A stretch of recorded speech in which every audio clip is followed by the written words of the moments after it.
Ali, ladies and gentlemen.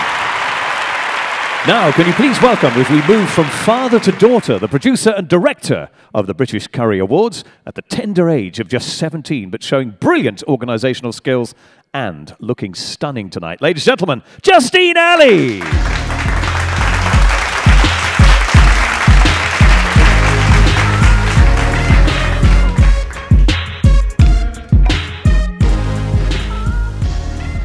Oh my God, what am I doing here? I'm so nervous. Forgive me if I get my words in the wrong order. It was bad enough last year when I was only looking after the charity side of things. But it's even worse now because I've taken on the challenge to produce and direct the whole show. So if you hear a knocking noise, it'll be me being nervous. Good evening, lords, ladies, and gentlemen. I don't know how I got myself into this position. Well, actually, I do. For the last 3 years, I've seen the show come together in great amazement. And so I took the opportunity as a learning experience for myself. Fortunately, I have had tremendous support and courage from the industry as a whole. I have also had great support from my mother and my father, and huge support from the British Curry Awards team. In particular, Mohammed, Laurie and his crew, who I'd like to thank because without them, I know I would have been lost. It hasn't been easy juggling the demands of this event with my college work, and I know some people at my college may have thought I was up to no good, taking a few days off here and there. But one or two of them are here tonight, so hopefully they'll be able to vouch for the fact I haven't been skiving. This is my first time directing a show, so I'm just keeping my fingers crossed that I don't make any mistakes, but if I do, please do forgive me. My father always said, the word impossible is never found in the dictionary of food. He said, if you come across a wall and you find it difficult to cross, you break this wall and you rebuild it, but make it even better. I would like to take this opportunity to thank Ali, not as my father, but for his tremendous contribution he has dedicated.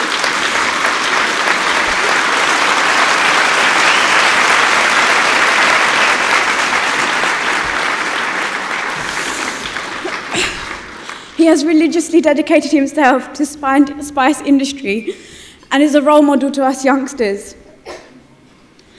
As many of you will know, each year we nominate a charity to benefit from the proceeds of the collection we make for the British Curry Awards. Last year it was a Bangladesh floods appeal, and I went there recently to hand over the money on your behalf. I was only there for 4 days, but I can honestly say that was the most emotional experience of my life. But it was also intensely rewarding. I shall never forget the beaming smiles on the children's faces I met, many of whom had been orphaned by the floods. Their lives may have been crushed, but their spirit remained strong as ever. It was really exhilarating to spend time with them. It made me realise just how important the charity aspect of this evening really is. While we are able to sit in these magnificent surroundings, rightly congratulating achievements, there are millions of people there who are still suffering.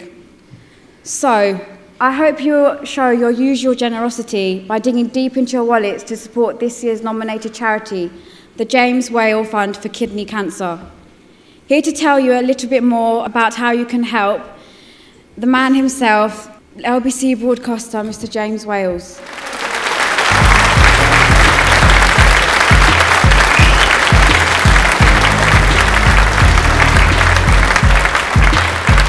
That was a lovely speech. You're making me nervous. And after watching some of the scenes that you saw in Bangladesh, it makes me actually just feel a little insignificant to come up and talk about my charity. Before I do that, I am just going to say a few words about your dad, all right? Because your dad is a great man.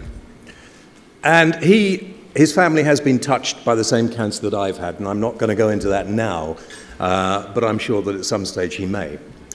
Enan Ali and people like Enan have done more to bring different races together in this country than any of the politicians, as far as I can see.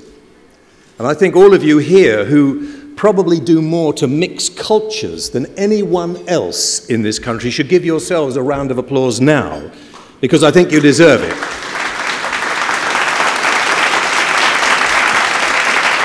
Because I think that more people than we can expect realize that they share a culture, and they share the culture of food.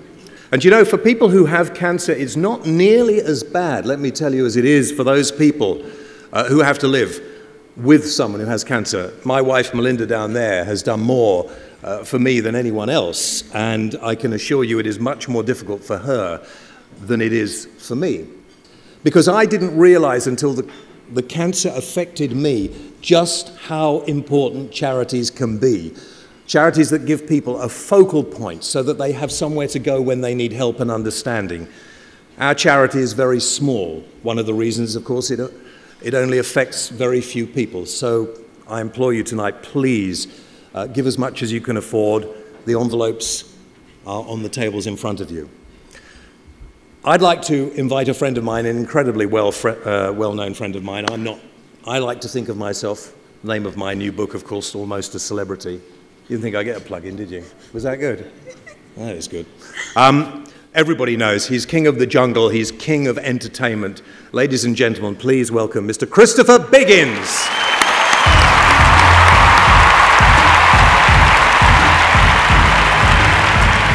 Everybody well? Oh, good. Now, I'm the right side now, aren't I? Yeah. Yes, that's good. Perfect. Now, what we're going to do now, this is for the James Whale Fund for Kidney Cancer. Now, James has been a friend of mine for years, so I'm thrilled to come along tonight to raise some money. Now, what I'm going to do, first of all, I'm going to tell you what the draw is. The grand prize draw is a fantastic prize. The National Television Awards are taking place on the 29th of October at the Royal Albert Hall in London. The red carpet event is hosted by Sir Trevor McDonald, broadcast live on ITV1, and features a host of stars on the small screen, a glamorous evening not to be missed. So, the prize includes 4 tickets to the ceremony, a fabulous dinner pre-event, a chauffeur-driven car to the ceremony, which will collect you and whisk you back to your luxury hotel, where you will have 2 double rooms for an overnight stay. Isn't this exciting? Now, the way you can do this draw is it's quite simple. Now, first of all, I would like to have the most attractive person on every table stand up. Now, this can be a man or a woman. The most attractive, now come along. Look, people are pushing people, shoving. Come on, sir, stand up with the moustache. Come on, up you get. There we are, well done, sir. Gentlemen standing up there. Nobody standing up over there, come on.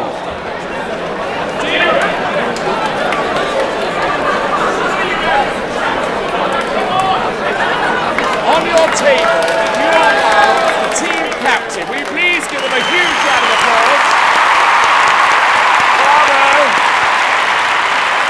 Bravo. Gorgeous lady down here. There was a fight going on between you two down there. It was very embarrassing.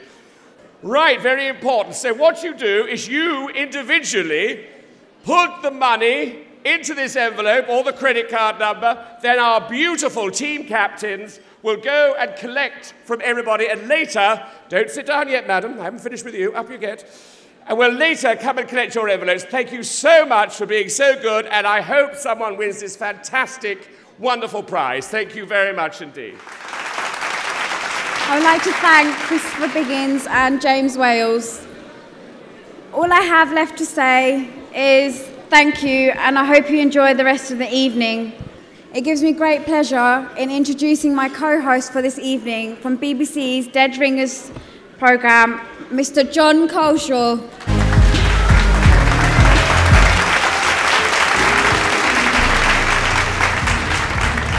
Ladies and gentlemen, let's have a round of applause and thanks for Christopher Biggins and James Whale. First of all, let's hear it for Christopher and James.